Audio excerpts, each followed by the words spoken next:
At Farm to Table, our mission is healthy and sustainable food. Within that spirit, today we're bringing you an exclusive look at Happy Hens, one of the key pillars of Ramona that people drive by every day, but may not know what goes on inside. Today we're taking an exclusive tour with Chloe, the owner, who's going to give us a look at not only what they do, but how they do it, how the lifestyle is, and how you can be a part of it as well. Today we're here with Chloe, one of the owners of Happy Hens, and she's going to be giving us a tour. Hi Chloe, how are you? I'm doing great. How about yourself? I'm good. Maybe give us a little background of just maybe your life before you got into agriculture. What did that look like? To be honest, I never really thought I would have been a farmer. I was actually on my way to do missions just before meeting my husband, and was planning to move to Romania, open up an orphanage, and take care of kids over there. And my grandfather ended up getting sick. In the process, ended up meeting my husband. My family's really big into health foods, so found out this guy was out here in Ramona producing these really great quality eggs, so came out to check it out and was just kind of like, man, what are you doing? You have this incredible product and you don't even know how to market it. Like, what's going on? So after my grandfather passed away, I came out here and started working with him on that aspect of the business, and had this idea in my mind, like, hey, I'm gonna do this and I'm gonna like create it so I can basically take the product, produce the product on my family's land, and then just sell it to him directly, and then we could just expand this business pretty big. So that was my initial goal. That's awesome. And how long have you guys been in Ramona?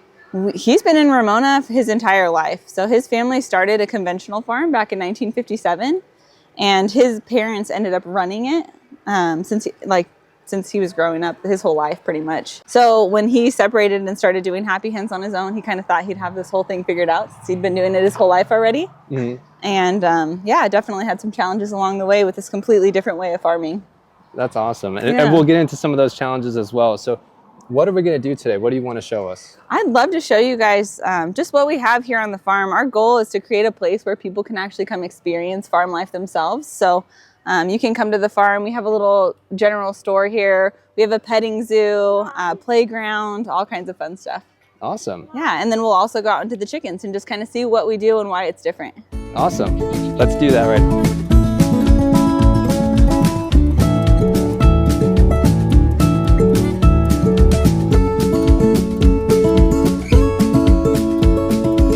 What is the availability of this petting zoo to the public? Yeah, absolutely. So the farm itself is open to the public Monday through Saturday from 9 a.m. to 5 p.m. with just a few like holidays and stuff that we're closed. Awesome. So people can just come in here and pet animals, feed them just at their will. There's no appointment needed. There's nothing like that. Exactly. Yeah. So you just come directly to the farm. We've got a whole parking area. You can just come right over. We've got like different animals like goats. We have pigs. We have turkeys, chickens, cows, donkeys, all different kinds of animals to interact with. And we have little petting zoo like feed stations. So you can just buy tokens in the store if you'd like to feed the animals. And then you could just grab your tokens and then pull whatever feed you like and be able to just actually go out and feed them. And you have this huge lot here that is dedicated to just that. Exactly. And you even have more over there.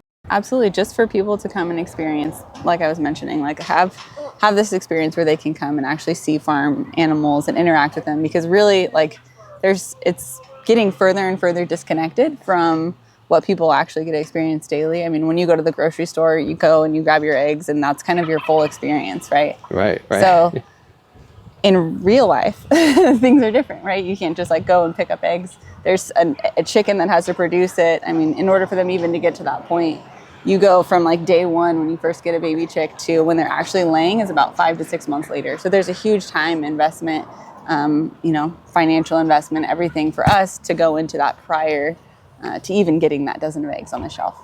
That's amazing. And how much traffic do you see come through here, like on a weekly basis or a monthly basis? Yeah, I mean, on a weekly basis, I think there's probably like 400 or 500 people that come through. Oh, wow. Yeah. And what's the busiest times, or maybe the least busiest times that maybe people would want to come by and check it out? Yeah, Mondays are for sure the slowest days, just because I think it's the start of the week. Most people don't like Mondays. But yeah, otherwise, if you want to come when it's really busy and lots of people, you can come on the weekend, anytime before holidays. People are always here.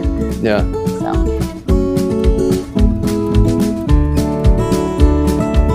So this here is our little goat pen. People are welcome to actually go inside. We can walk in there. These little guys are Ethel and Lucy. And then this is Abel and his sister Mabel. So you can see they're pretty used to people. Yeah. So that's the thing. Like, I feel like there's this whole aspect of like, I don't know, animals bring such a calm, at least in my opinion. Yeah. So I feel like it's great, like even just therapy for people if they need to come in and they're feeling overwhelmed. Like, you've got city life, you're busy, hustle, bustle all the time. I feel like separate it out. You can come hang out with the animals, slow down. Yeah, just have a great time. Let's go check out some more animals.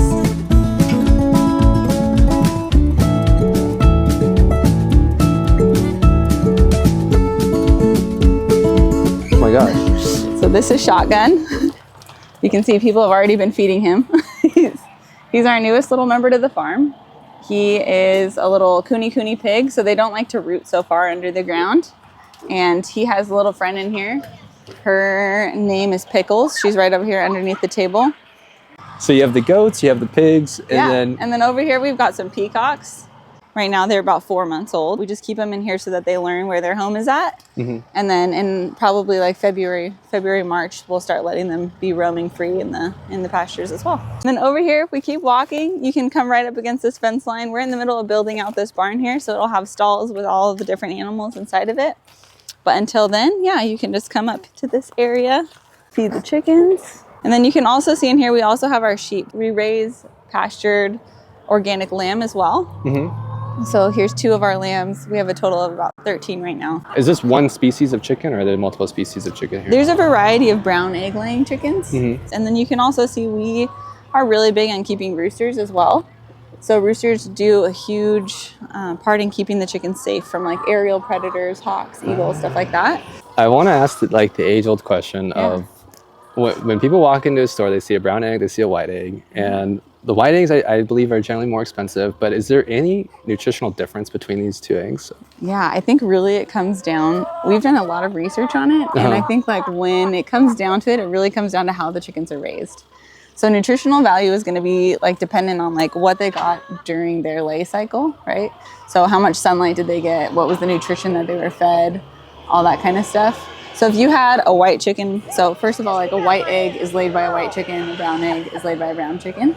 It comes like their earlobes determine the color of the egg. So red earlobes are brown eggs, white earlobes are white eggs. So with that, I mean, if you had a white bird out here and a brown bird out here, they would have the same nutritional value. So yeah, out here we also host birthday parties. We have a whole picnic area where people can set up their stuff. We'll be actually hosting an event here in December for a fundraiser for a school.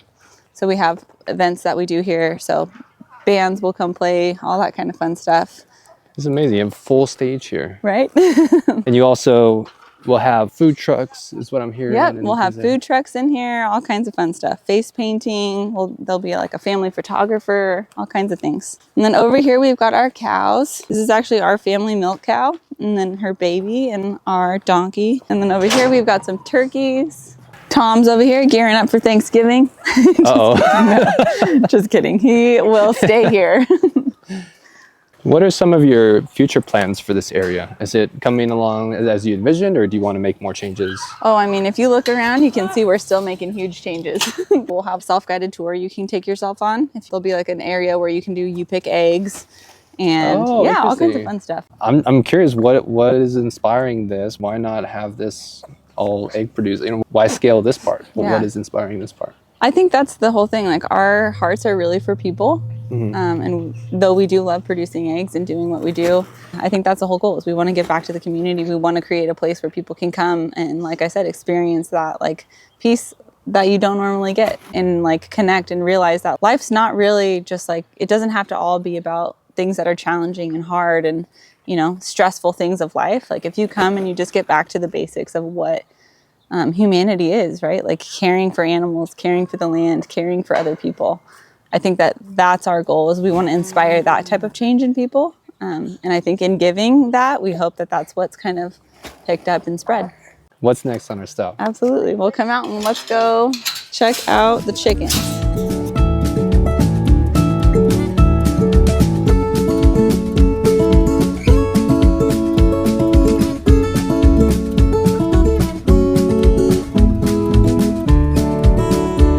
Like I said, his parents ended up taking over. He was raised in it his whole life. So when we first when he first started doing this outdoor-based system, his whole thought was, wow, I'm gonna be able to do this no problems. And he was completely wrong. So from the very beginning, he's like having to deal with predators.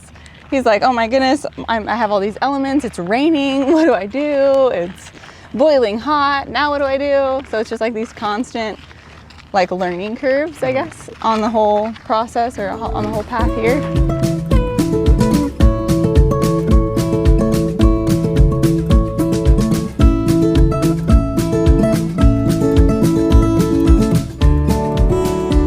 We move our barns in flight pattern. And the whole reason we move the barns around is because chickens naturally will want to stay close to home. They understand that they are prey. You can see, obviously, we've got a few guys out here, but for the most part, even the ones that are far away are close to something that's like a solid structure, right? We have a lot of like hawks, golden eagles here. There's a whole family of them on the hill right behind us.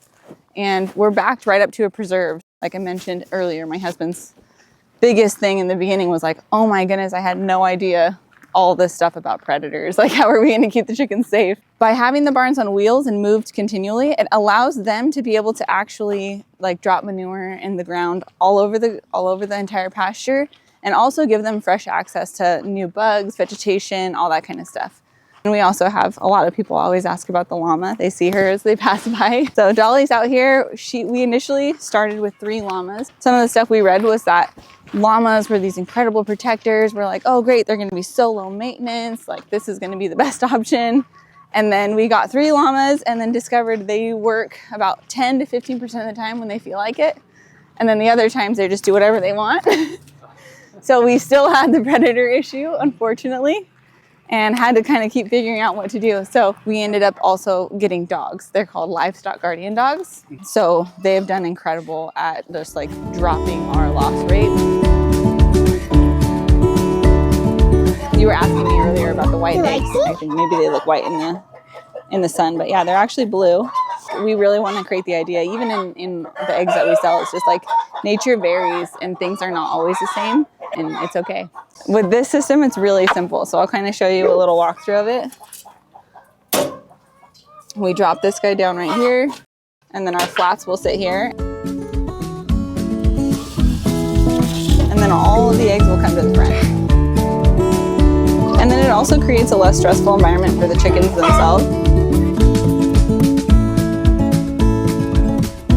We'll walk over and see one of our other designs too. But that's basically it. We keep them out here. The goal is that they would have the least stressful environment. So we come out here, we drop feed into the barns. We'll come through and do walkthroughs and check on all the birds just to make sure their health is really good.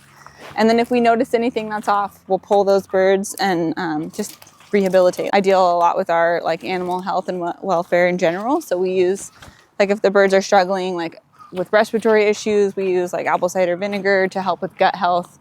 We're always really focused on how we can ensure a really healthy immune system in general, so that when sickness or if there's any kind of bugs that come, they have a much better chance of fighting it off.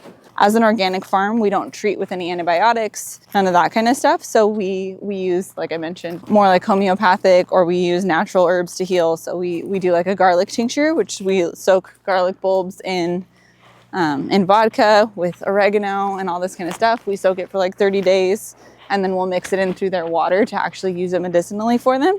And it works out great. We hold a lot of certifications. We're certified organic with the USDA. We're certified organic just through private entities. We're non-GMO verified. We are certified humane. We're one of the top rated farms in the nation. With Whole Foods, we have one of the top ratings in Whole Foods with outdoor living. I think there's only 6 other farms in the nation that hold it. So it's we do, with that, all of these people are coming to inspect us annually. And it'll be all throughout different times of the year. So we have a lot of people coming to inspect us. In addition to that, we have federal FDA, Federal Department of Agriculture, USDA, United States Department of Agriculture, also coming in addition to that. So a lot of people verifying a lot of different things to make sure that what we're putting out is A, not going to hurt anybody, and B, a healthy product, and verifying that what we are doing is legitimate. All of our barns are equipped with about 1 ton of feed. So this big tank, we come out here, we have a feed bin that basically drops feed into here, and then it automatically feeds it into the barns. If you want to look in, you can see the feeder pans in there. The chickens are all enjoying some afternoon snacks.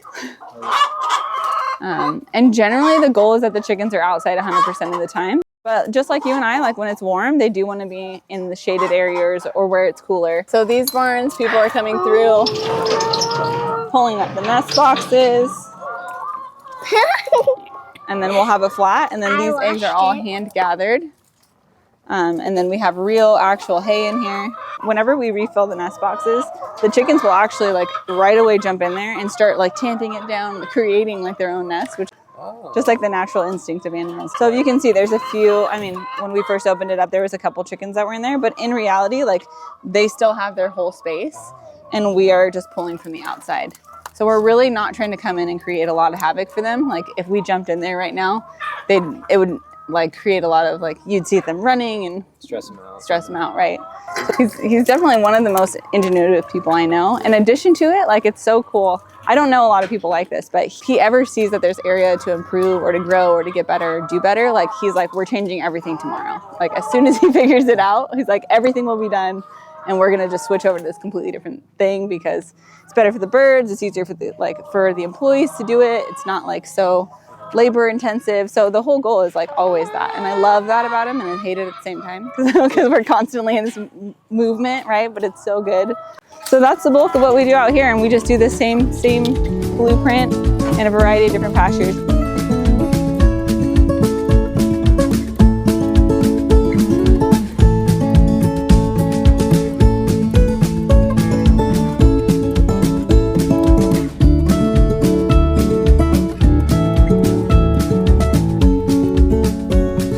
The school's focus is to say, okay, we're going to look at children and help them flourish in the areas where they're already like naturally like gifted, right? So they give them this great opportunity to do that. So our whole goal is to like open up the space on the farm where we can have that, utilize that for helping kids grow and yeah, in a really cool environment. They're taking enrollment now starting in January for fall 2024.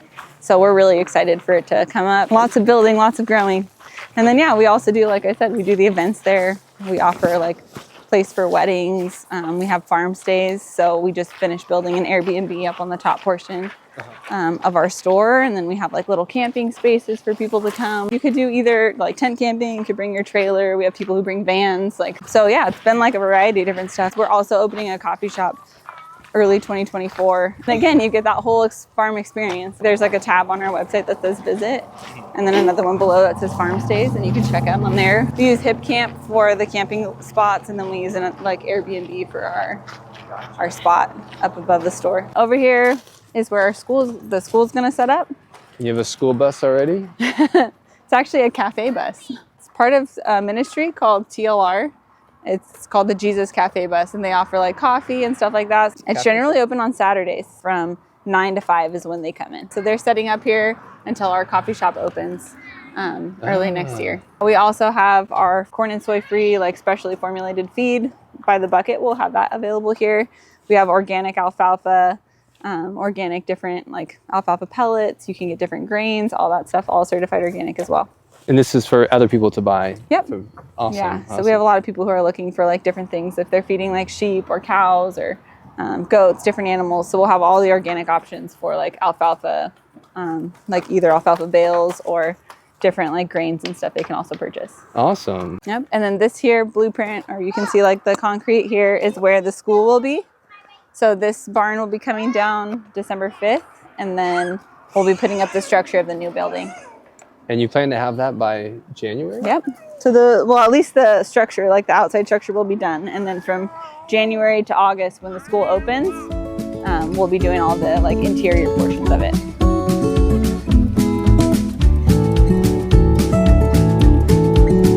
So over here in this open field where there's like just a whole dirt lot is where we offer like for people who wanted to do like event camping and stuff like that, like for big groups. So we just pull all the stuff out and then they set up their whole camping.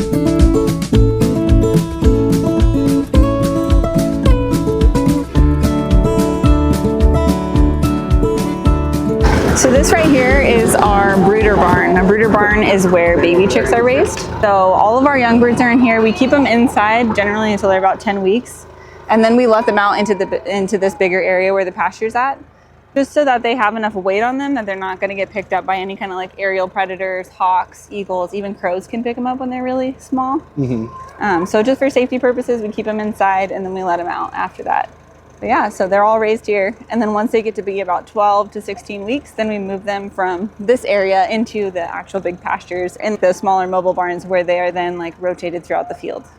So between each flock, we go through and we clean out everything. So everything's sanitized from top to bottom. And then we put it all back together just before the chicks come in. Gotcha. And those ones, when I saw them, they look pretty big. Like they seem like they're almost ready. Is it? Yep, they are. Is it almost? Yeah, they're about 11 and a half weeks right now. So between 12 and 14 weeks is generally when we put them out.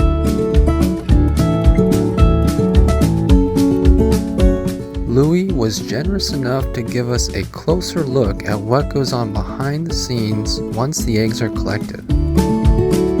So the guys will come in from the fields and they collect all the eggs by hand. It goes on they got like little carts that they drive around. They bring them here into the processing room. They load all the eggs onto this rack right here. We store them inside the cooler, pull them out here, and then they all go through a wash. So we got a vacuum pump right there. Picks up the eggs, goes on the belt. Load them on there. Then they will travel on the belt to the candling station. And Jocelyn is running our candling station this morning.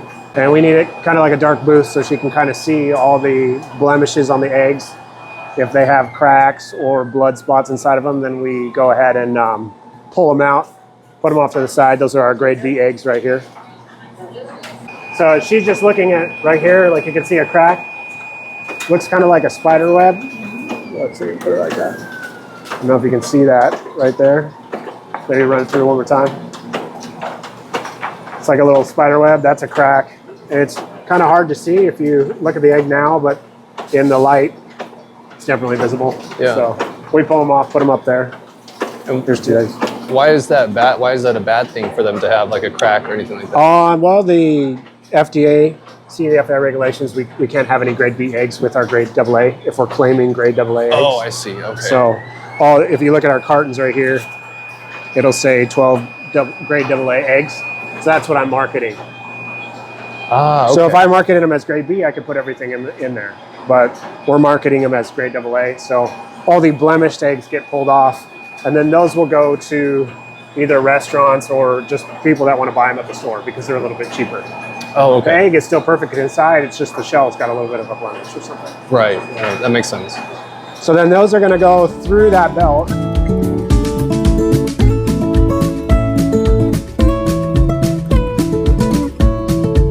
So then we have water and bristles right there.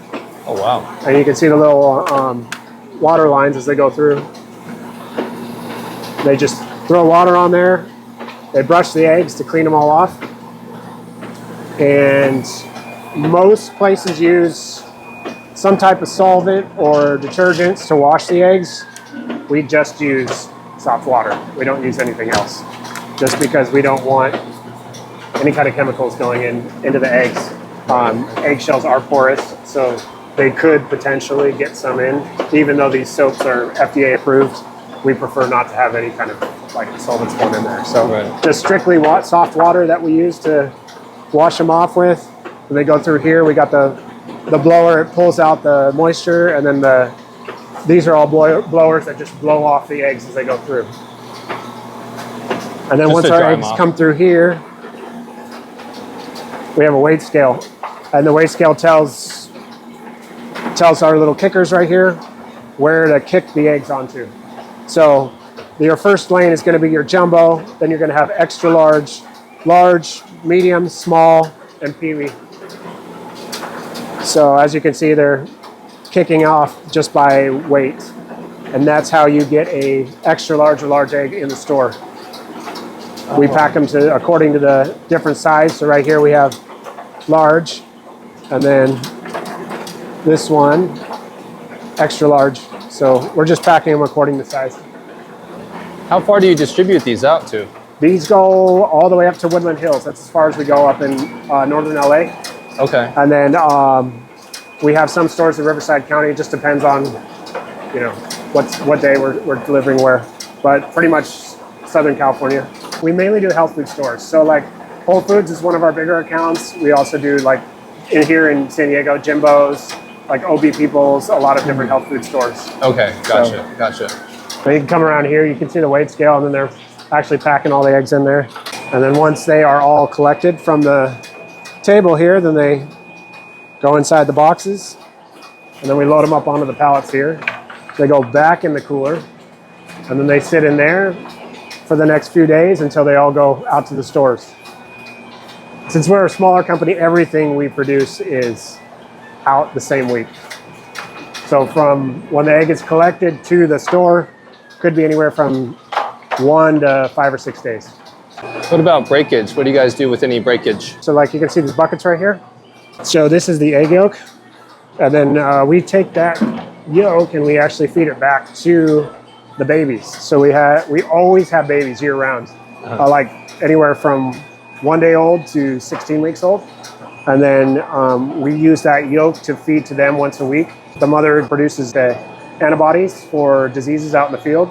Right. So when we feed that yolk back to the baby chicks, it actually works as like a natural vaccine. So it gives them antibodies to fight off these diseases that might come out from wild birds or any type of, you know, bacteria or viruses that are out there. So we actually introduce that to the chickens at a young age, and then that helps kind of inoculate them towards anything that might hurt them.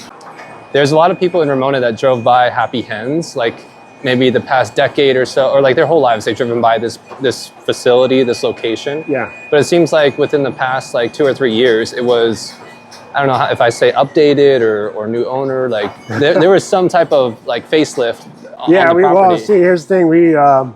When we started, we were so small. I had nothing. I started this company. I was still working for our family's farm right next door. And to get this thing off the ground, I was going to farmers markets selling these eggs, and I was just doing it as a part-time gig just to make money for myself on top of working for my family. It kind of grew, and we had a lot more demand, so I broke off from them. And in that, we started kind of really going, okay, are we going to grow this? This is going to be our full-time job. And we said yes. So luckily, the property owner right here that we're standing on, he came to us and said, hey, I'd love you guys to buy this property if you would be interested. And we were like, yeah, that's awesome. That's something we really want to do. And with that, I mean, it gave us a huge opportunity to like start a store, kind of expand the brand and just have our own space, because before that we were operating together with our family on the same place, but there was just not enough room to grow. So once this place opened up to us, it was like, let's go for it. Let's just, see what we can do. Yeah, that's crazy, because I know everything sort of changed like after, how long ago was that? It was about 3 years ago. Okay, so maybe that's the time when people started to notice. Yeah, it's because we were like, hey, let's put ourselves on the map. Let's try to get like advertised here in town. We want people to come here, have it feel like a place, like if there's turmoil going down in the city or COVID and everything's locked down, we want to be open so people can come here and just like, have a place to breathe, Yeah. So and that's part of what I want too. I want people to know that they don't need to go down the hill to get their stuff. It's right here, like it's right in their backyard. They don't even know it. A lot of people don't even know it. So, and then you guys also seem to like partner with other farms, we found a couple. We had tried to sell a lot of local or like good, healthy local food. So like the raw milk is like one of our passions. I mean, in the future, that's kind of my wife's goal. She really wants to start doing raw milk as well. So we're not sure if we're going to do that, but she's like, we got to carry raw milk. So good raw milk for people, because milk and eggs are like the two staples for breakfast, for just about every meal. I mean, you could use eggs and milk for it. Yeah. So many things on our mind. What's your name? Abby. Abby. Are you the manager of this farm?